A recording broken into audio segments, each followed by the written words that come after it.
brought you home? What made you decide to come back home for the summers? Aside from my wonderful cooking and fabulous home.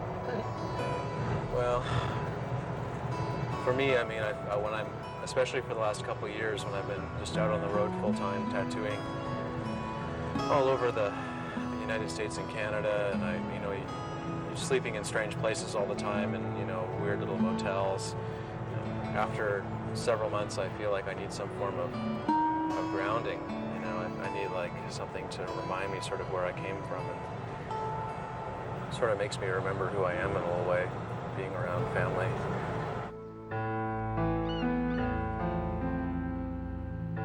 My son Adam came home this summer. He last lived at home when he was 15, and now he's 29. Adam and I went through a really rough and stormy period as he was growing up and forming his own identity. Sometimes I was afraid that Adam was going to kind of disappear past the horizon. And what I most wanted to do was to stay connected with him. And then I realized that this struggle wasn't just mine, it wasn't just Adam's, that there was a similar hard part for most parents who were trying to stay connected with children that were out in a very harsh-hearted world. As Adam went out into the world to try and find his own place in it, I really hoped that he would always feel that he could come back to our home and that home would be a safe harbor.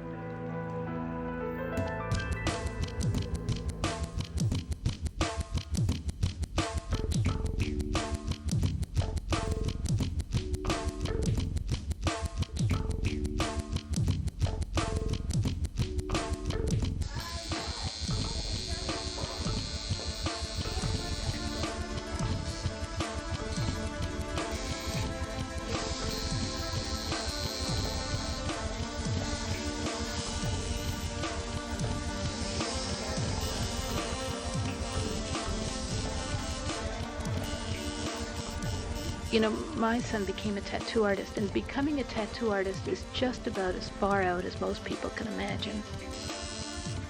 And I thought that if other parents and their growing up kids were able to see our experience, that it would really help them with their own, and somehow that it would help them stay connected with each other.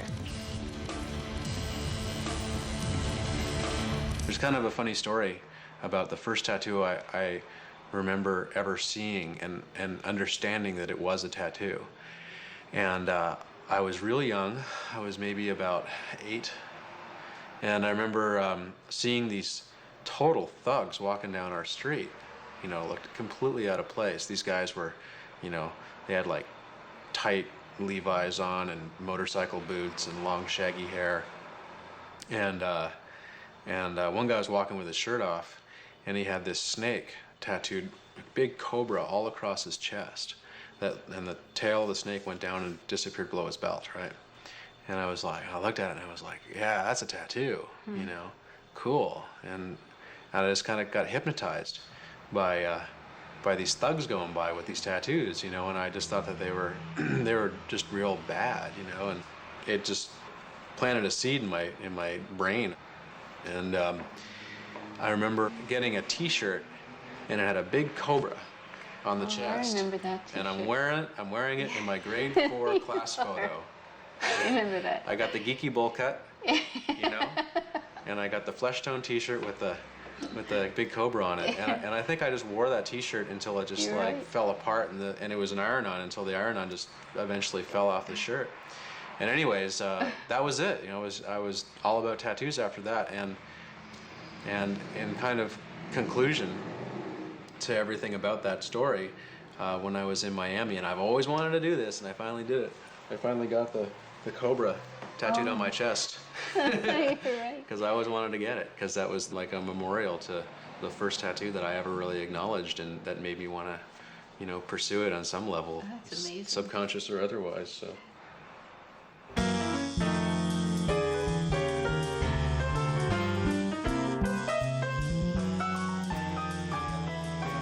Adam and his friends, I met a number of people in the tattoo world. This film is about them as well.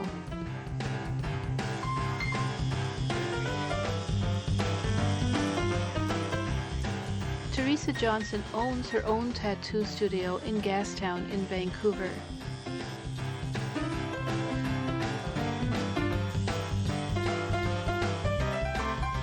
Teresa graduated from art college and did her final thesis on tattooing.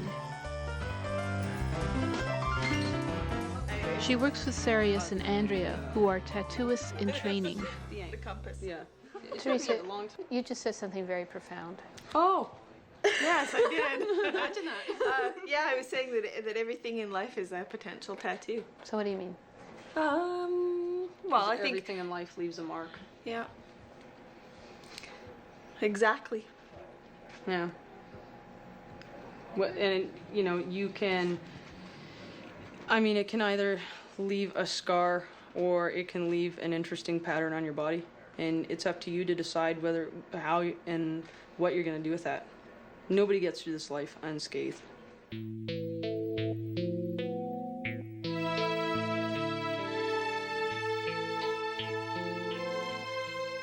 Stephen Simons is not a tattooist, but he has the most incredible tattoos on his body.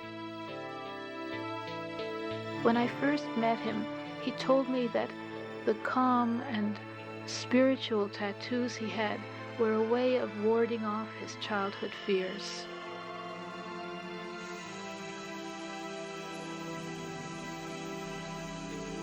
I was just growing away from a heavy religious background.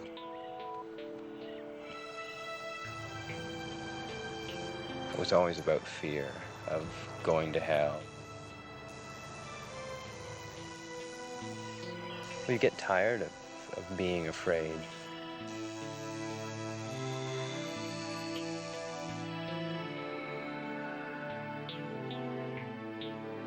In the beginning, it was a genesis for growth and sort of separating myself from what I saw as being the general public and people, you know, that were similar to what I was trying to break away from, trying to be independent, trying to find my own identity.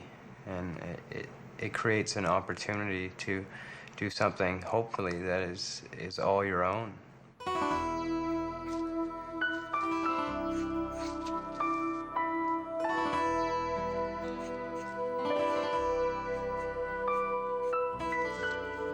Swallows is like a real historical tattoo for good luck returning home.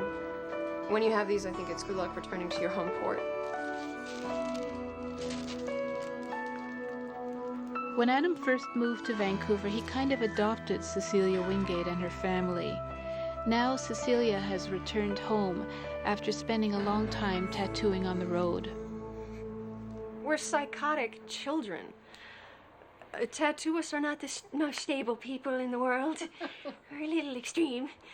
You know, I mean, if we were smart, we'd be sitting at Disneyland, you know, with a mouse making another 50 grand, another 50 grand, with medical and dental and pensions, longevity, you know, in case you do get carpal tunnel, you know, you don't have to panic. Right. This job burns you out, on average, 10 years.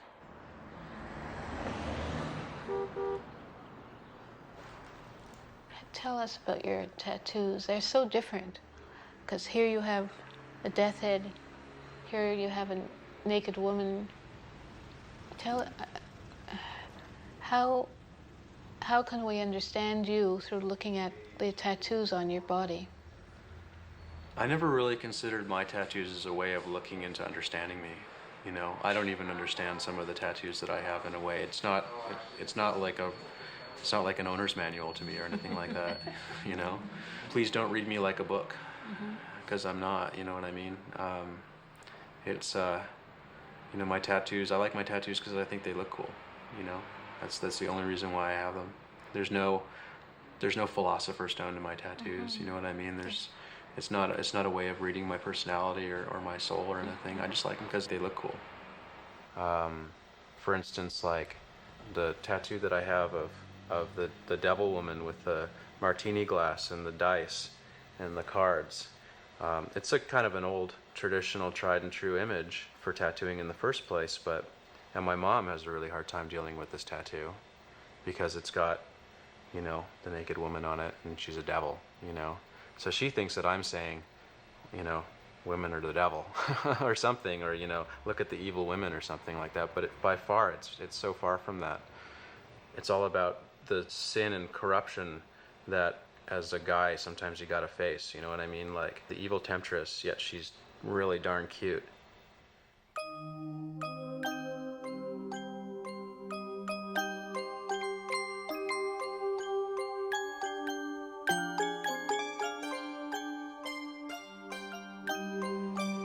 My mom and my dad divorced when I was 2. Definitely, I was too young to remember my mom and my dad being together. My dad had visitation rights for weekends, which he kind of rarely took advantage of.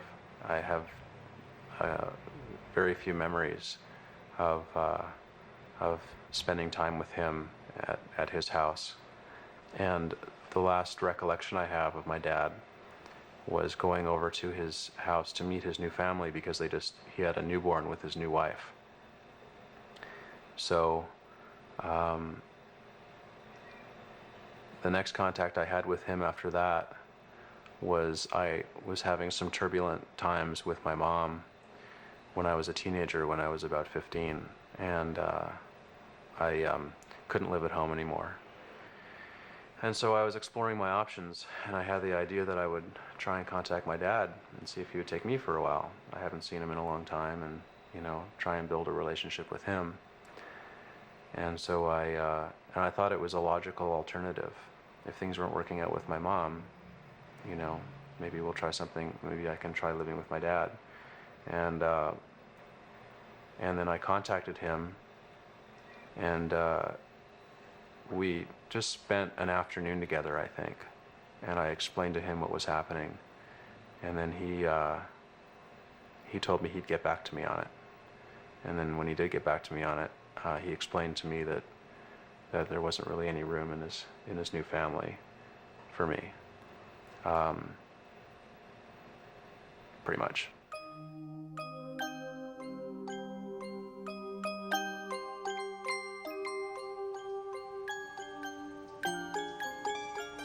Well, one morning I came downstairs and I was putting breakfast together. Adam was sitting at the breakfast table. He had the companions column to the Globe and Mail at the table, and he said, "Okay, Laura, listen to this. Here's this guy. He likes movies, he likes music, and he likes to go bicycling. And you like those things. So why don't you try him?" And I sort of, at first I thought it was like we were just joking and kibitzing. And then he said, "And what about this guy? This guy has been to Europe, and Adam gave me his list of qualifications." And I realized at that moment that this was very serious, that Adam wanted me to find a father for him. And it sort of sharpened and focused that responsibility. But it's a responsibility that I wasn't able to fulfill.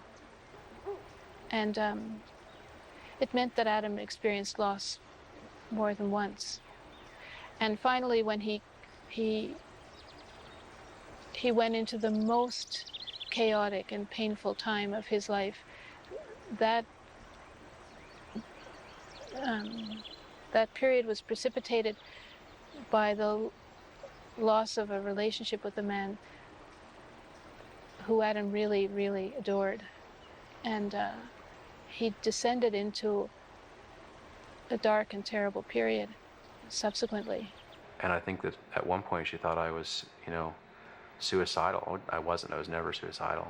And I remember being like knowing from an early age that I was a survivor.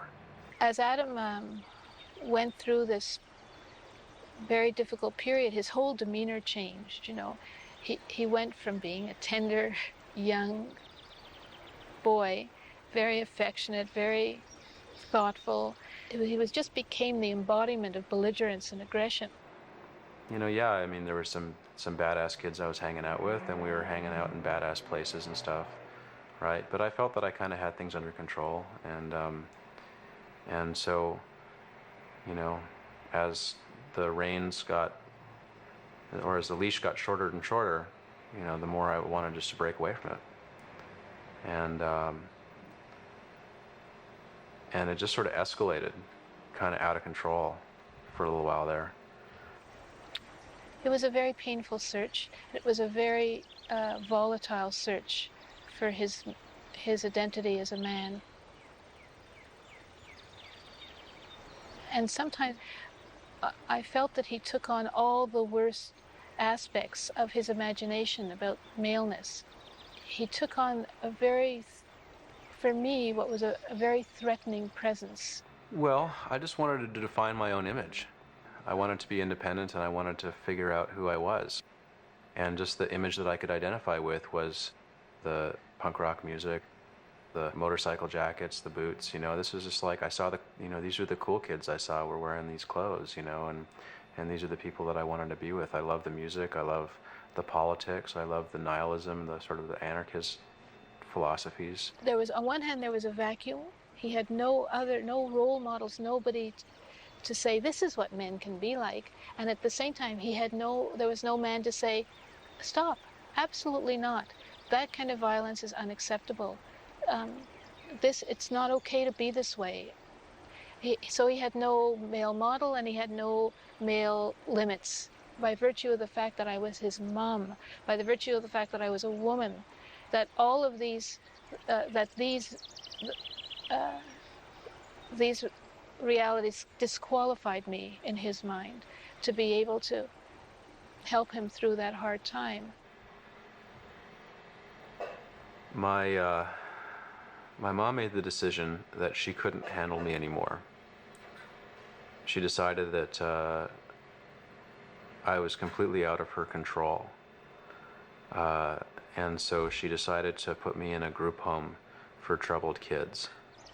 I couldn't keep him safe, and I couldn't manage his anger and his aggressiveness. I couldn't. So he went to live in a group home. It was a pretty rough ride there. So the day that I turned 16, when I legally could be in custody of myself by Ontario law, I split, packed my bags, and I left the group home. He would keep in touch. He would call from a phone booth. He would find people whose parents would take him in, and he made his way and finally went out to Vancouver after living in absolutely desperate circumstances.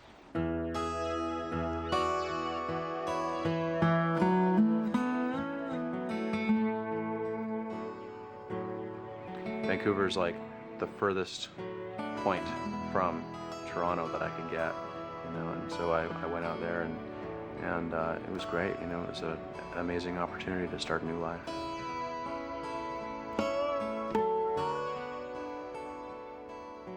We visit each other's worlds.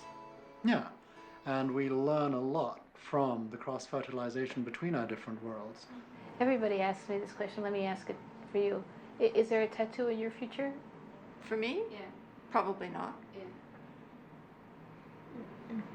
You can't imagine. Not even a little tiny one? Like a little bumblebee on your I butt, maybe? wouldn't say. So, That'll be between me and my tattoos. and would your tattooist happen to be your daughter? Probably. Yes. So could you imagine tattooing your mom? That would be really weird. Mom, what should I do with all my drawings? If you leave it here, in this. She lost her job and had her rent raised all in 48 hours. So when she was talking to me, I said that doesn't work. Do you want to come back to the parental roof, regroup, refinance, and try it again? And she said, sure. Pure garbage? Oh. So this is Cecilia's revisit to reorganize her life. Let's see. It's a real clown nose. Pat gave it to me. Spiritually, I separated with him when I moved out, and I had to float on my own, you know, without that tremendous amount of support, the great confidence boosters, you know, that your parents are. I mean, once you have incredibly supportive parents, it's a bit of a struggle to separate yourselves from them, you know? You can be a big chicken shit without them. You think I should keep this stuff? Okay. Do the two of you, do you learn from each other's art and craft? Is there an exchange, or do you think pretty separately? I think the exchange is pretty natural, always, yeah.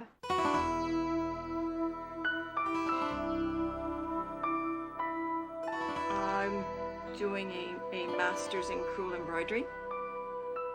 I don't have some of the background Cecelia has.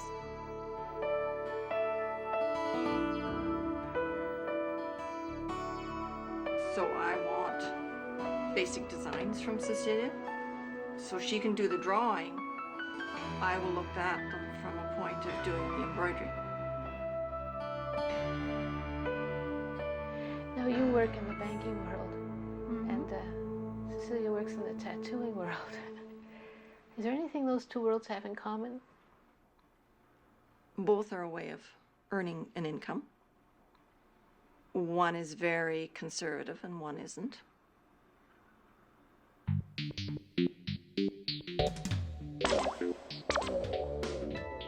No, I'm not comfortable in her world. I'm not comfortable sitting on the edge. I think Cecelia is more comfortable. And I'm very pleased that she can be comfortable out there, because that means she can take me. That she can? Take me. How do you mean? I can go into her world because she's there and see it and visit it with her knowledge and protection. And then I can retreat to my own. I mean, if there's one regret I've ever had, is the fact that my mother has had to work in such drudgery for so long. It's not drudgery, it's just... Well, to me it is. Compared to what we do. As a tattooist, All right. an office environment, to me, I managed it for 3 months. God bless the people who can do it for a lifetime. I mean, it scares the living crap out of me, the idea of actually having to have a regular job. I simply cannot imagine it, and she supported us for years and did it, you know, for the love of us, I assume. I mean... Can't think of any other reason. Right. From the very first moment you started to speak, you were treated as a real person. Right. She was never treated really as a child. It was one of those households where, yeah, do whatever floats your boat. Use, don't abuse. If you want to do it safely. You know, don't be a dummy. We'll back you up as long as you're happy. It was patently obvious that I had a lot more freedom than anybody else my age. I always did.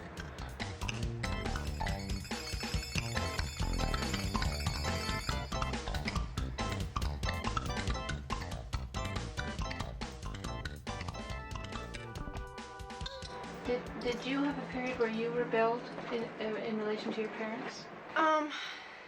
No, because I never didn't like my parents. Because I always believed them. They had never been wrong, in the end.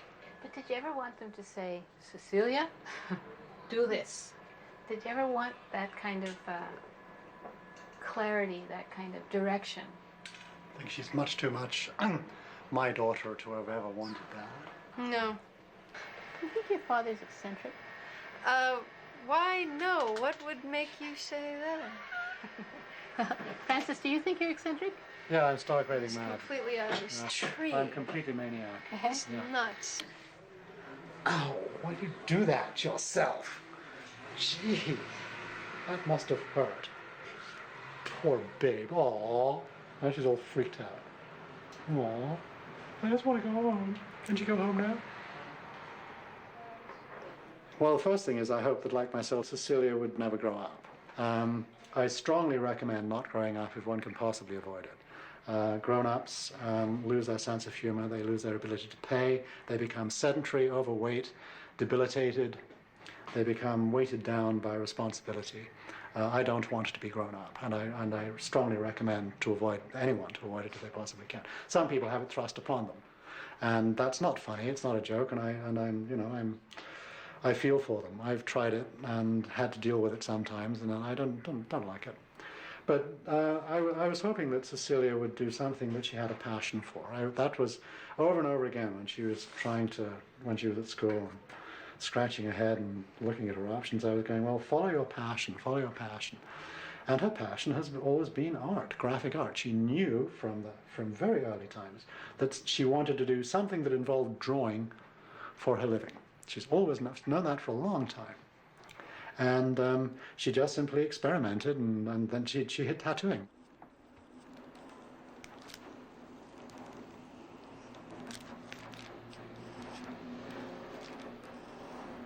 There's a few axioms that I was brought up with. One is the one, did you look? And to apply that universally. So I, of course, have taken his engineering idea of, did you look? To like, why is the bridge falling down? Well, did you look? There's a loose screw over there. To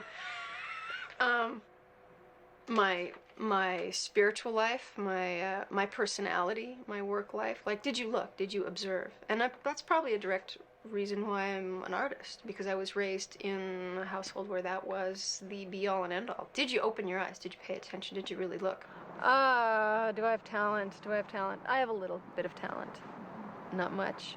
I'm not that smart. And talent is, I think,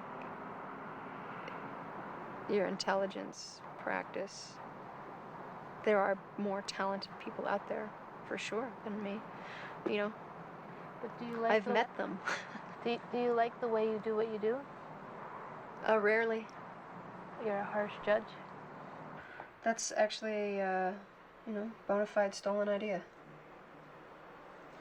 Something you Like like. everything I do, because I'm a horrible person. Lazy with very few good ideas. Depression for me is That's a fight. I don't like being depressed. It makes me very angry, because it's a failing. It's not truth, And it's human. It is human, definitely. Yeah, definitely. I mean, you have to go through certain things, definitely, but I don't see why I should wallow in it. I'm smart. All I have to do is sit and listen. I have to look. If I sit and think and pay attention close enough, then I can find what the real issue is.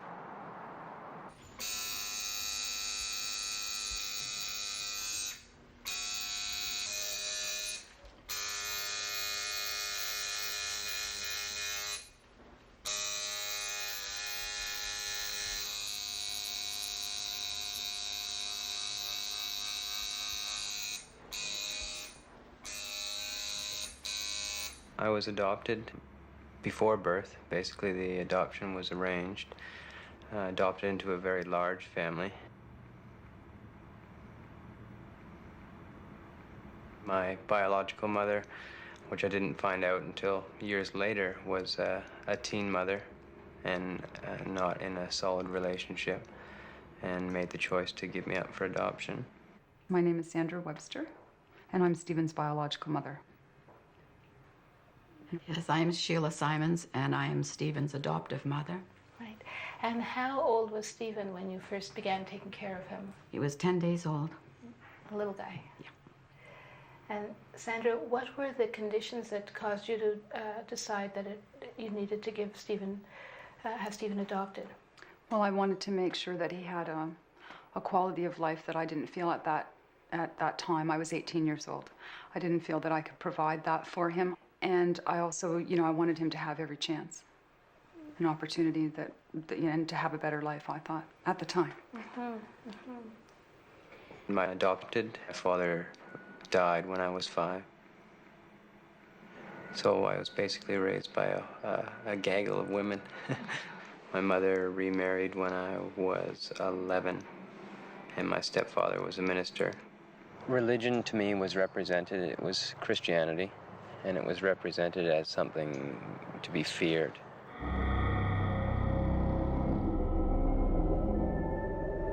It was always about fear of going to hell, or fear of your actions leading to some sort of checklist where, you know, it's like good book, bad book.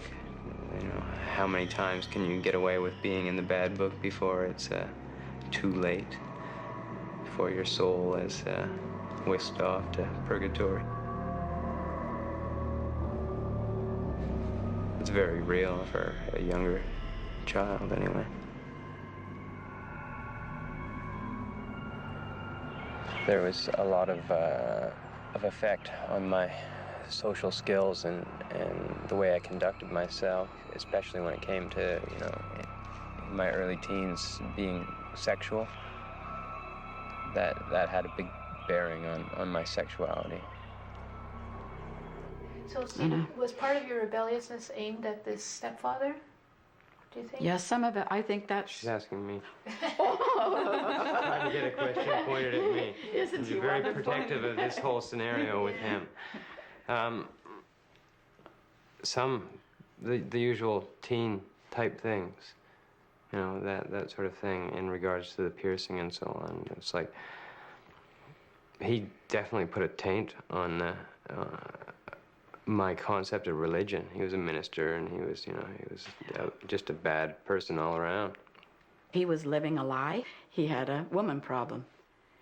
But a few years later, I knew how strong I was, and he was out.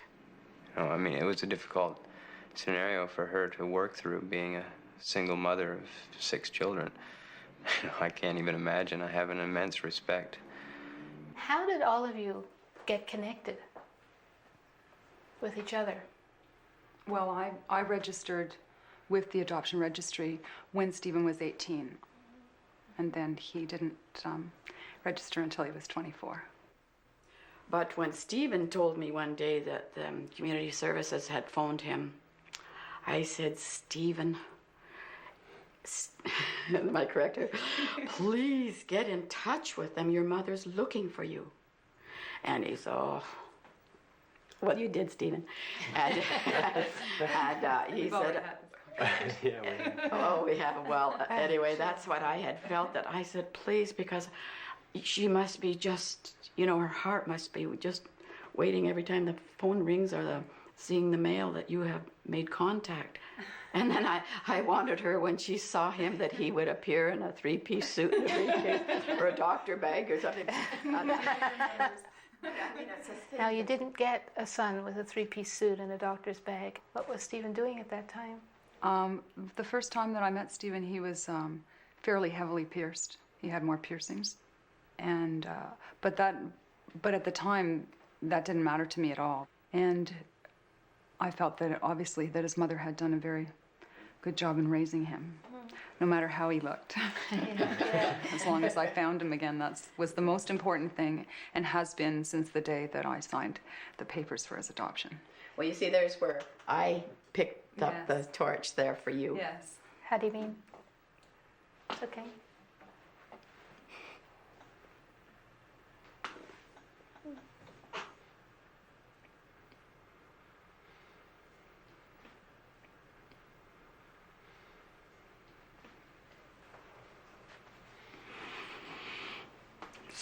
That's all right.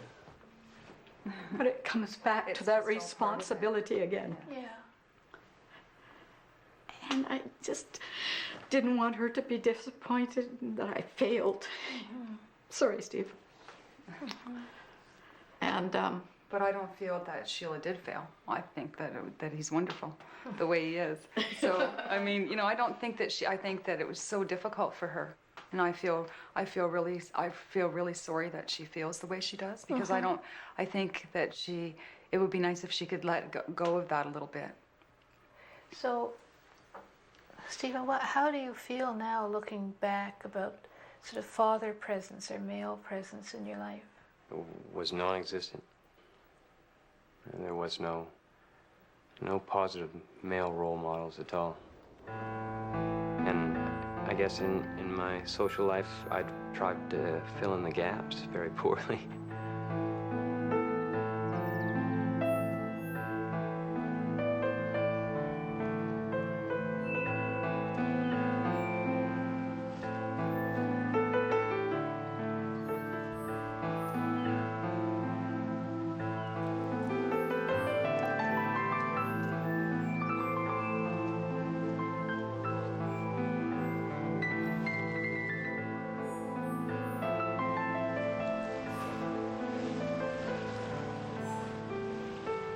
There's a part, I think, that's missing.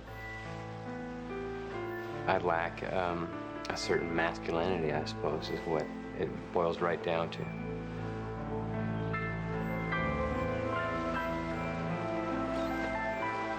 There's that assertive, typical male kind of emotional state that's missing from my life because I was raised by women.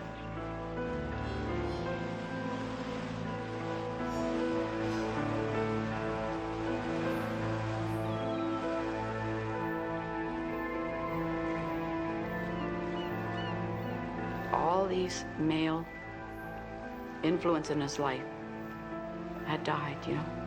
2 uncles and his father, and then he was rejected by his birth father. And I thought, what a road to walk.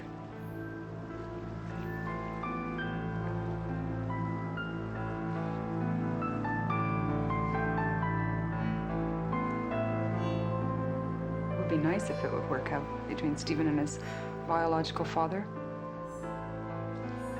It would make me very happy if something could come from it.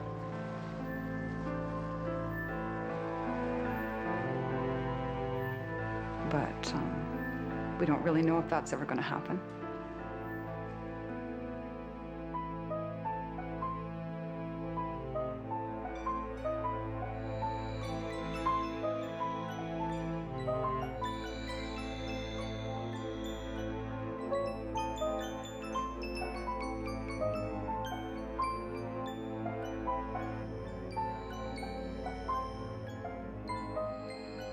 I think as a child, with what was happening with me, I tended to identify with objects a lot more than I did with people, because objects were a whole lot safer.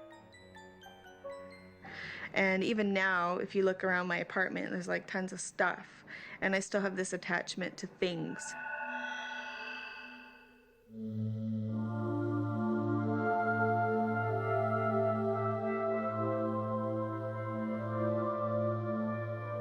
Like for a long time, I saw myself not capable or able to building an attachment to animals or people because they're going to be taken away. They're going to be, you know, it's going to be destroyed at some point.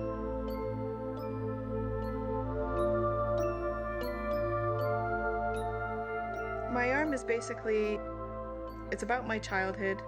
And, you know, to anyone who would look at it, they'd just think that it was like a bunch of toys and, you know, nice bright colors. And, you know, that's sort of what childhood is about. But at the same time, there's specific things about the imagery that relate to certain events. And can you be a little more specific? Okay, well, a good example would be like the mouse on the glass of spilt milk. My father was he was a pretty volatile person. He could blow up at anything, you know, didn't matter what it was. You could be sitting at the table and spill a glass of milk and he'd fly off the handle, you know, and it was just like walking on pins and needles all the time. And so, and the mouse sitting on the top of it has a lot to do with this specific event. Like I had this pet mouse that my father had just decided that, you know, I shouldn't have anymore, and he flushed it down the toilet while I watched. So the arm is about using some of those objects and taking back the experience and seeing it as something, you know, seeing it as getting something positive out of the experience or taking it back, you know?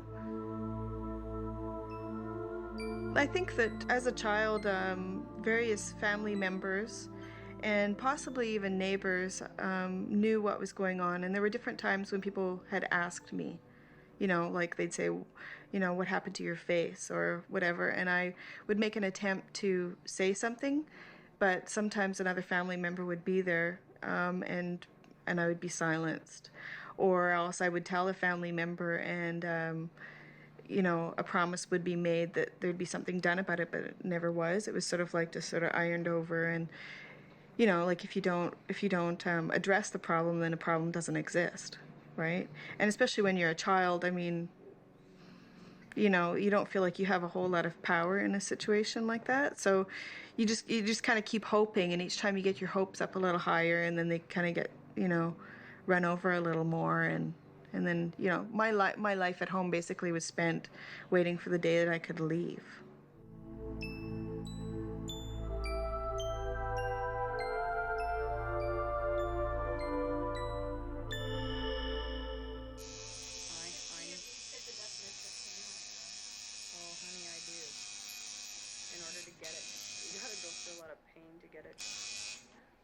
How did you deal with the pain of tattooing, especially when you first started?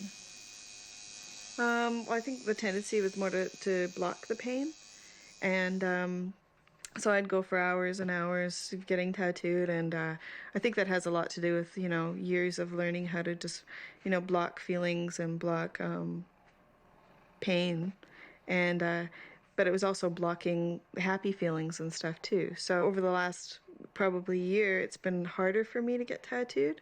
A lot of things have been much, better in my life than they ever have been. So therefore, I think the tattooing is getting harder.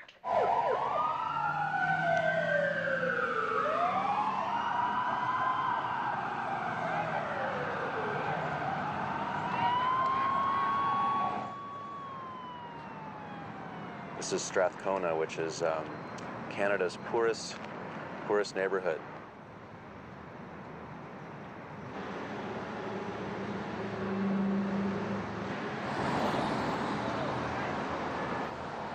I knew it was kind of a seedy neighborhood and stuff, but thought I'd be the tough Canadian lowbrow artist that I'm supposed to be, so came down here and moved in. I would sit in my front window, which is on the second story above Hastings Street, for hours on end. I mean, sometimes even till the sunrise, just watching the world go by in front of me. It was like living in, the craziest William Burroughs beat novel that you could possibly ever imagine.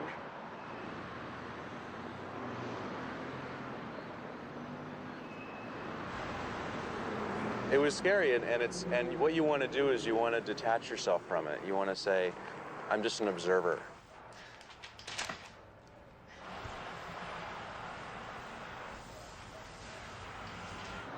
I found that after a while I started to think, wait a minute, this is my neighborhood. These are the people in my community, so what makes me so different from them? Sure, I don't shoot dope or smoke crack or turn tricks, but these are the people that I choose to surround myself with, and you lose that feeling of separation between these people, and you start to really have a really strong feeling of empathy towards them.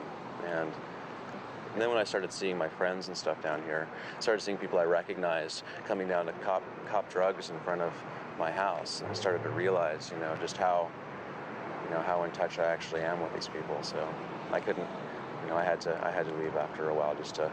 Either that or blow my head off, quite honestly. Yeah, so I opted to move.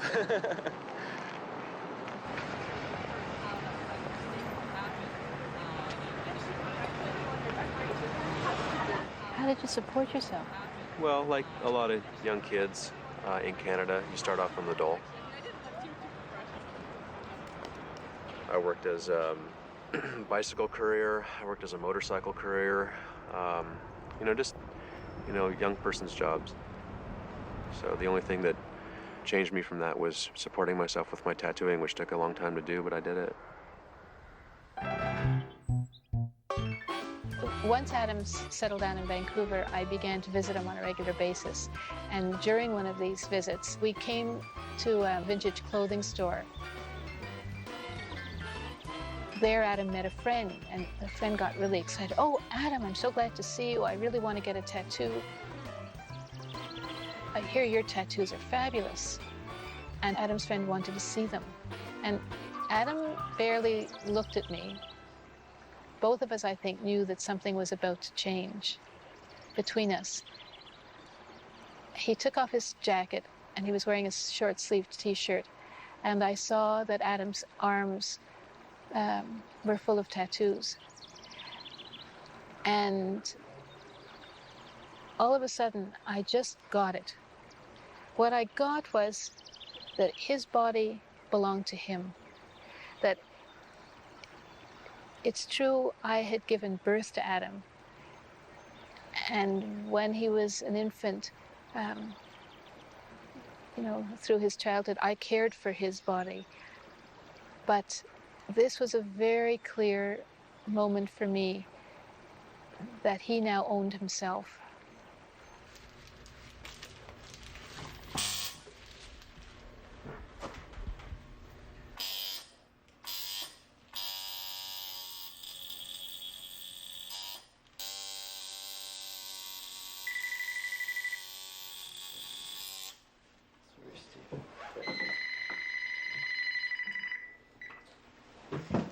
Hello.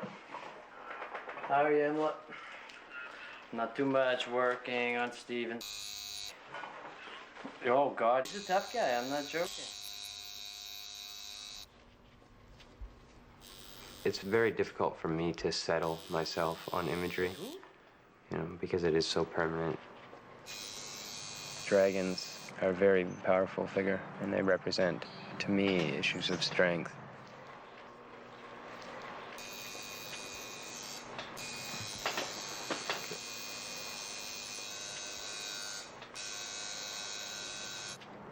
I had a Japanese goddess. To me, she was a stunning image.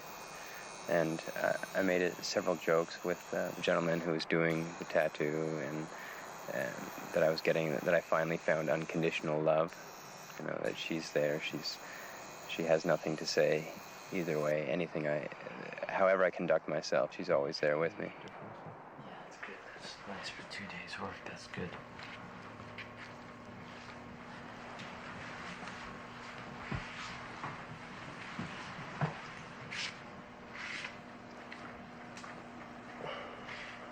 I wanted to get in kanji, Japanese lettering, the word bastard, to have put on my throat here. Oh, Stephen. Well, it's very... Well, you see, I've got to be careful I don't say anything, because then, this is how I felt before. If I say anything, in my case, then he might just do it, so I'll show you. Well, but I wouldn't want you to take I'm not worth that.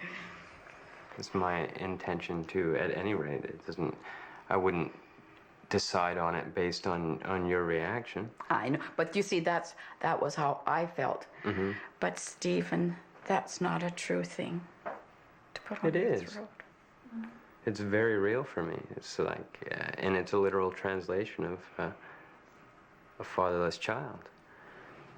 I carried that terminology with myself. I used it as a pen name in some articles that I wrote for a small publication, that type of thing. I've always had some sort of attachment to the mentality of being fatherless.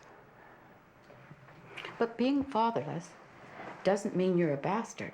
And I think, I'm sorry if I'm getting emotional. It's my take on it. It's a terminology, though, is all it is. You've got two mums. So what do you think, how does that work for you? Is it confusing? No, not really. It's great. Do you feel like a loved son? Yes, very much so.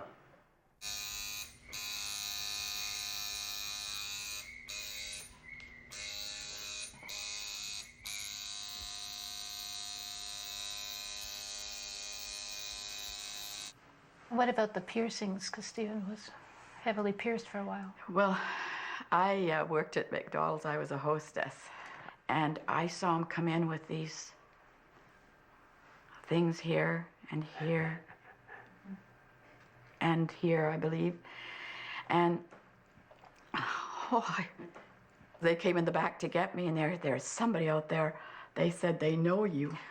And I came out and I said, Steve.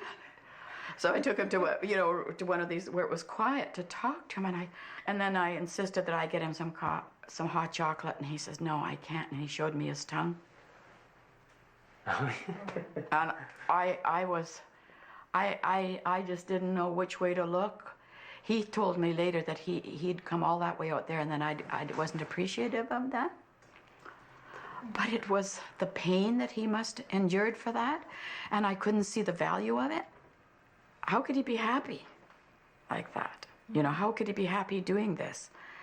And, but that's what I have to learn, and I am learning that. And Sandra certainly has accepted 100%, and she has taken the torch from me now, and she knows what to do with our boy here.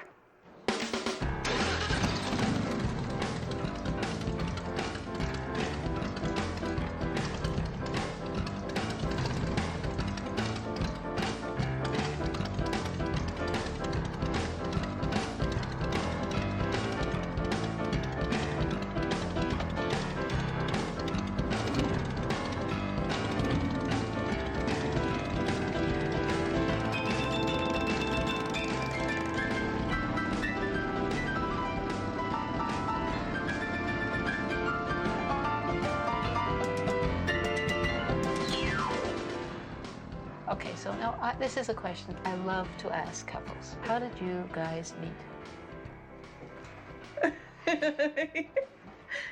Over to you, honey.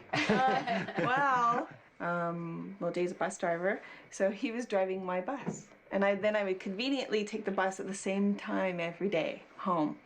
And then I'd talk to him and stuff, and then eventually he told me that he wasn't going to be driving that bus anymore. He said, as of Thursday, I'm going to be driving a different bus, and I was panicking, and I was like, I have to ask him out for coffee or something, and it took me like a week to work up the courage, and then I asked him, and he said, I'd love to, and that was sort of the beginning. We're going to go to Vegas and go to the Graceland Chapel and get married with Elvis. He's as close to God as anybody I know, so. Yeah.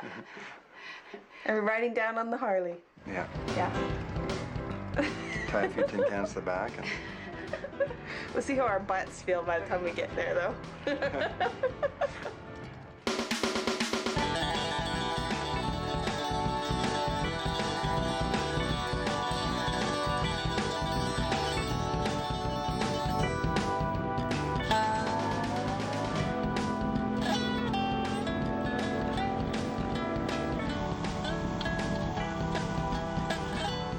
Sort of a keen sense of morbidness that I always had about life. You know, I always thought that there was life, and then there was sort of the Disney approach to life that most people tended to have to make themselves feel more comfortable about their surroundings. And people were denying the imminent dangers that happen just around the corner at any moment. These imminent dangers are snakes, and they're fast cars, getting in car wrecks and stuff like that.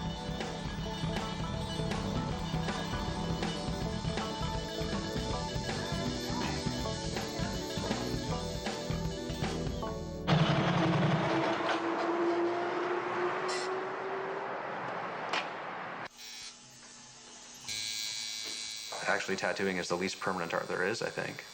You know? It's not like a painting. A painting's permanent. Sculpture's permanent as long as you preserve it. Tattoo only lasts as long as the wearer has it, you know, or as long as the wearer is alive. So it's not permanent at all. Just people look at it as permanent as in their lifetime, so. How's the shading feeling? When I first started tattooing, I was very idealistic about what I was doing. If people came to me with designs that I found the subject matter was questionable, I would flat out tell them that I wasn't going to do it.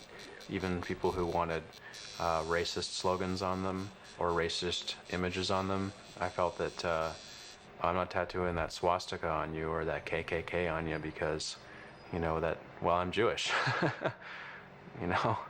And then anyways, finally I decided, you know what? I'm not out to edit anyone's lives for them. I'm not going to censor what I do anymore. If you get that racist slogan tattooed on you, say you want that swastika tattooed on you, no, let's not do it small. Let's do it big.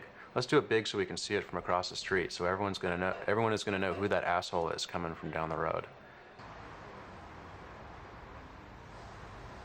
It's so hard to shock people these days, you know, and this is one of one of the last remaining art forms that can be truly shocking to many people. And I think that you're kind of breaking new ground with social stigma with tattooing.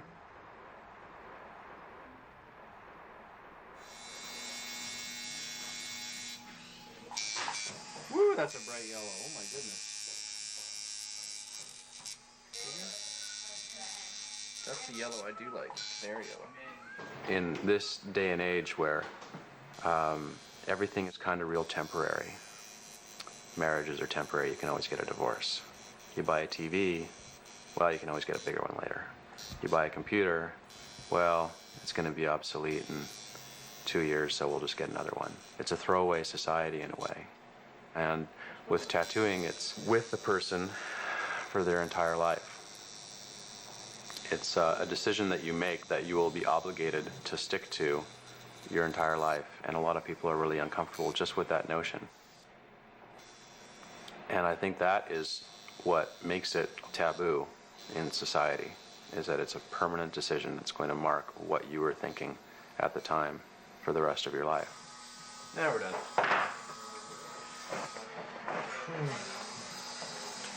You just have to know when to walk away. You know what I'm saying? Don't keep putting too much into it. Yeah. Okay, have a look in the mirror, chum.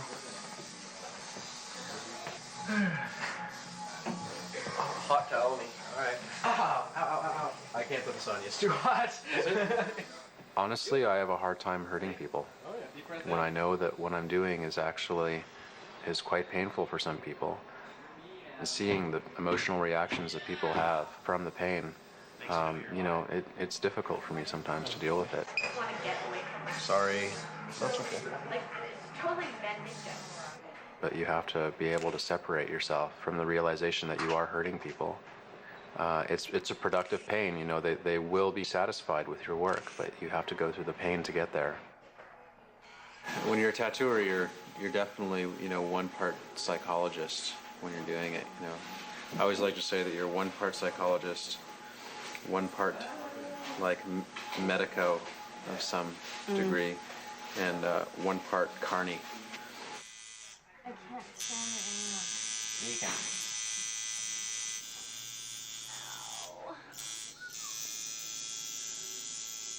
A lot of people become very emotional when they get tattooed because they have to confront anxiety, pain, a certain amount of fear involved in getting tattooed. Is it an intimate process? Oh, extremely, you know. And a lot of times they're just folks you just don't want to be that intimate with, you know what I mean? And then there are people who you really are enjoying the intimacy with, you know. It's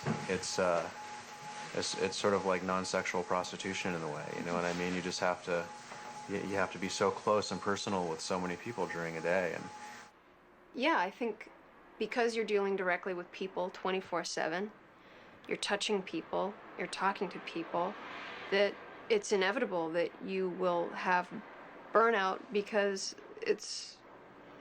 you have seen it before a lot.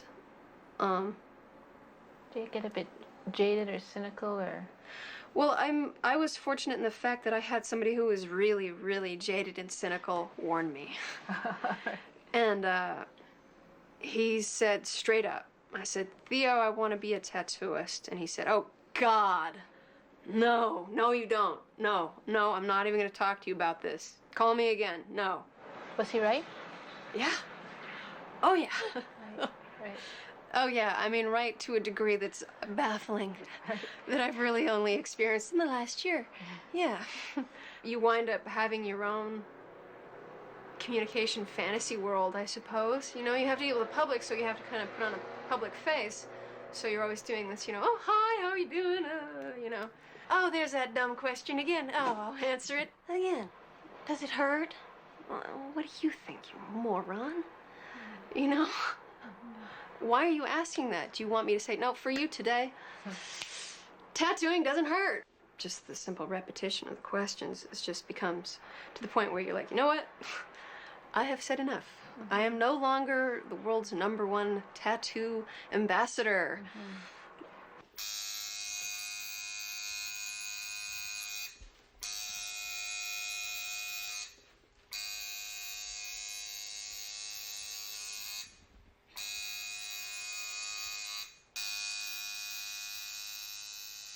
Stephen, what makes Bill Baker and his work special? I've never met anyone who's put that much effort into and has a greater understanding of all that it encompasses: technical side, the actual drawing side.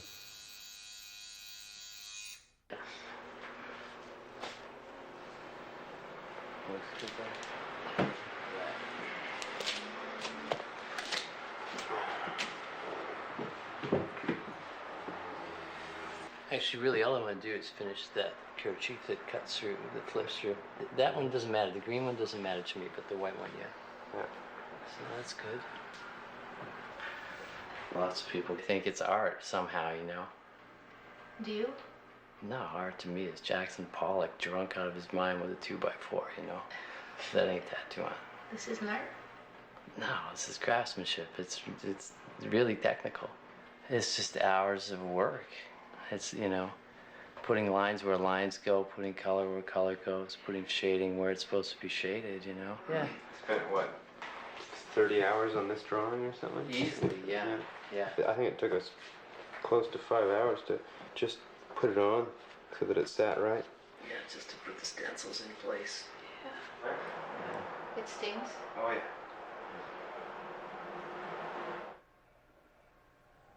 What do you think your body communicates, or what would you like your tattooed body to communicate to the world?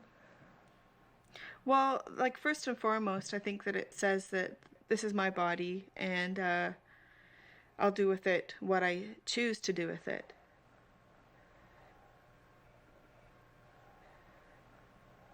A woman that's untattooed already has, you know, many issues regarding, you know, body and ownership of body and what you can and can't do within this society, let alone a woman who's tattooed. Done. No, I say that's it. That's the only reason I want Teresa to tattoo me, is so I could go for a ride in the chair. Oh, thanks. Yeah, that's absolutely the only reason. My girls are like totally in power. Like my girls have big guns and they're just having a great time. Like all the ones that I draw, yeah, they have great. You know, they're just strong women, and I just like those images. I almost think of them as like. It's like my fantasy world in my head as I draw these girls, and being a woman, you know, I can draw everything I'm not, or, you know, make it be anything, because why not? It's fun, and I never draw pictures of women where they're being degraded or in any way. They're always on top. They're always in control. Well, I hope my mom's not going to see that. My thing was I always thought that I was drawing Cher. So I used to draw this woman with these like really curvy, though, like probably curvier than Cher, right? But she always had long hair and really big breasts. So like Cher doesn't have big breasts. Well, she didn't then, but you know, it was always Cher. That's another story. Oh, I was obsessed with Cher. Really? Yeah. Well, let me ask you, say, what do your mothers think of you both being tattooists and being tattooed? Who wants to go first? I'll go first. My mom doesn't like it at all. My mom she doesn't like the fact that I get tattooed. My first tattoo that I got, and I showed her thinking I was trying to bond with my mom and share my tattoo with her. She cried. She was so upset. And then, you know, I continued to get more tattoos, and I decided not to tell her that I was getting more tattoos. But then when I started tattooing, I actually waited quite a while before I told her what I was doing, and then I finally told her, and she wouldn't talk to me for about 2 weeks. Well, she's been here to the shop, though. Yeah, but she did come here. She met everybody. And yeah, she's trying to deal with it the best that she can. She's okay with me tattooing now because she thinks it's good that I'm doing what I want and I'm being able to make a living being an artist, because they never thought I was going to be able to do that. But parents have a tendency not to take it very seriously, though, so at the beginning at least. Yeah. Or when you start getting tattooed, they think that it's a phase you're going to grow out of. And then even as the years go on, they still have a hard time believing that it's, like, they don't see the validity in it a lot of the time. Yeah. My parents have been very supportive. Oh, yeah? It was just my last one they weren't too thrilled about, because it's sort of like, it sort of admits that I might be, you know, active sexually, maybe, you know, a little bit, and I'm not married, you know. Your last tattoo? Yeah, that Andrea's doing, because it says it's an anatomical heart. We'll just show them. Oh, well. Just the outline. Yeah, it's supposed to get a color at all. And oh, right. But it says your name here. Wow, I hope Mom and Dad don't go and see this. She's the racy one of the crew. Yeah, she's the bad girl. I'm the so-called good girl. Yeah, and she's the bad girl. You say the word breast usually around Andrea, well, and she gets a full blush. They do stuff around here that anybody would blush. I'm blushing now. Am I blushing? It's getting there. See, they do this to me all the time. They just. Well, I had my armpits tattooed. I guess you can't show bubble very easily bees. right now, can you? Well, I'll show one of them. Which one? This one. See? Actually, I'll they're show both, them both. They're both done. See? The bumblebees. And it became sort of this. Why did I have? No, but why did it become this thing? Tell them why, the reason. Because it was so painful. It hurt. So it was. It hurt a lot, and I didn't think either one of them would get the tattoos. So I said that the shop policy, if you wanted to work here, you either had to have your nipples or your armpits tattooed. So what did they do? And she'd pay for and it. And Bill I'd pay paid for her it. to do it. So she got her armpit done. Show. And it extended up into there to work into the other pieces. Like this is what he did, and this and then back. Solid, hey? And she got her nipples done. 3.5 hours of agony. But I don't know if you want to see that on film. Yeah, probably not. You might want to show. You might not want your mom. Really? They look really good. They look cool. It's up to you, Si. Oh man alive. Go, Si, go. Everybody's gonna know when I get implants done then. 15 minutes of fame blown out the window. People are frauds. So they're 5-point stars. Mom's just gonna die somewhere. She's just gonna pass out. So if somebody who's like 15 is watching this and they really have always wanted to get a tattoo, but they're not sure, or their parents are sort of coming down heavy against it, what advice would you pass on to them? Take your time. No rush. Well, nobody really needs a tattoo. I mean, you know, as much as you know, I know for me it's been therapeutic and a real helpful tool in sort of, you know, becoming who I am, or helping me express who I am. I think that there's no rush, you know? You've always got your body, you've always got yourself.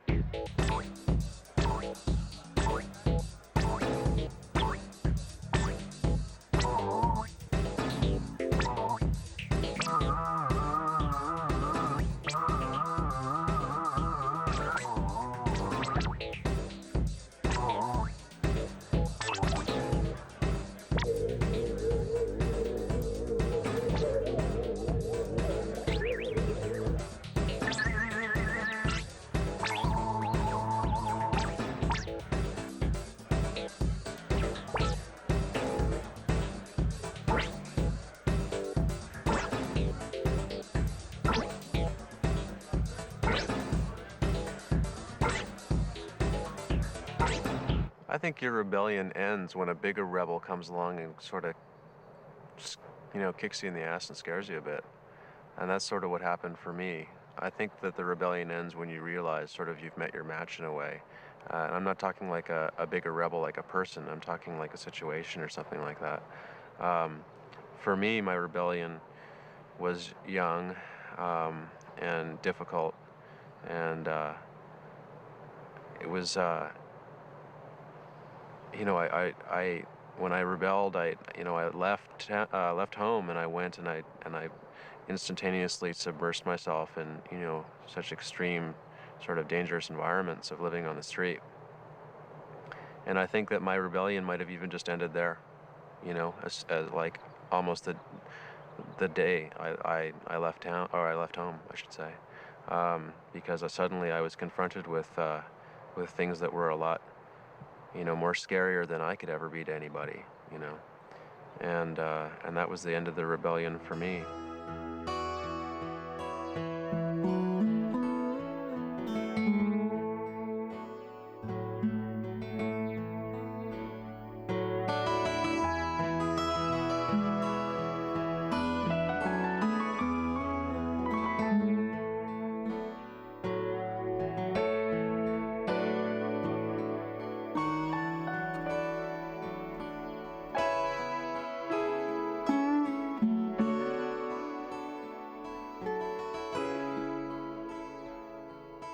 So could you imagine one day Natasha deciding to get a tattoo? Sure.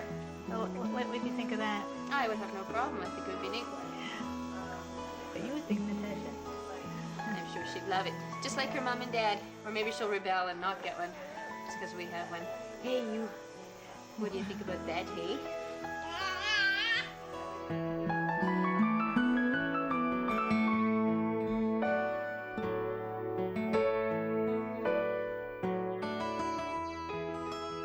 Okay, I was about 14 or 15, and I got this tattoo, and then my grandmother was passing away, and I put her name under it for a memorial. Did she like it? Oh, she loved it. She was in tears when she seen it. It was just like, I went down to see her before she passed on. It was a month beforehand, and well, now it's like she's gone, and I'll miss her. And well, I guess every time I look at that, that just reminds me of her.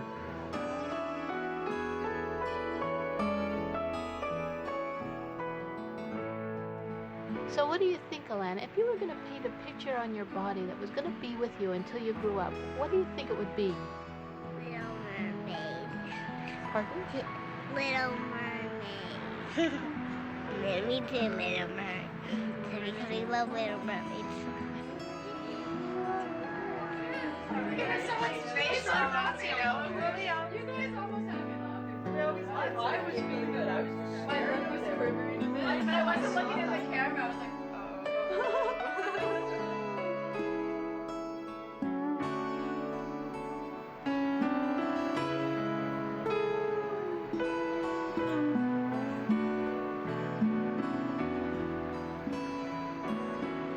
Well, most of the boys in my class think they're neat.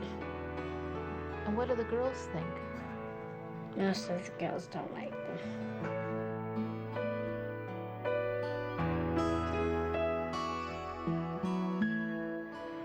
Could you ever imagine having a tattoo? I probably wouldn't want to get one. Why not? Because it would hurt. So what about the pain? It feels good, man. I like it. That's the best part of getting a tattoo. That is the best part of getting a tattoo. Yeah. Because it's like, you feel it ripping your skin like, it's just, actually, it's you gotta sit there and take it, you know? You gotta sit there and take it. Nah, this, yeah, you can't All make it that, does you is can't, burn. it's like a test, like, I don't know, like myself, it's like a test of manhood, like, when it's in a place that really hurts, like in your or something.